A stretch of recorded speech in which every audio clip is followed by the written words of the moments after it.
Pengakuan R, siswa pembaca guru MA Yasua Demak, aku tidak diberikan kesempatan lagi buat sekolah.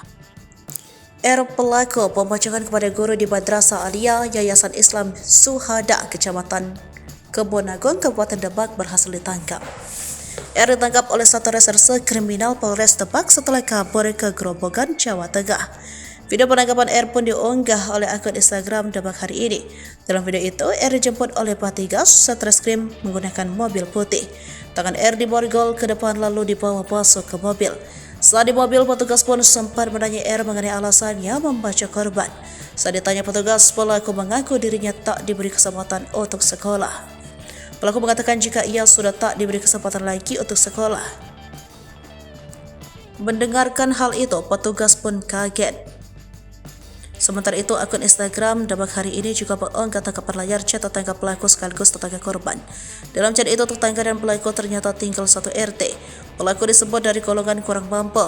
Selama ini pelaku dibiayai sekolah budinya karena kedua orang tuanya pelaku memiliki kekurangan. Namun, budinya sempat mengirimkan pesan kepada korban di dalam sebuah kejadian agar keponakannya diberikan kelonggaran pembayaran dan diizinkan mengikuti ujian. Namun saat hari kejadian Senin 25 September 2023, pelaku datang dengan membawa sabit yang disembunyikan di punggungnya. Pelaku sempat mengucapkan salam lalu membacok Ali Fatur Rahman di lehernya. Setelah melakukan pembacokan, pelaku kabur dengan sepeda motornya. Kini pelaku sudah berhasil ditangkap. Sedangkan kondisi korban mulai stabil di Rumah Sakit Umum Karyadi Semarang.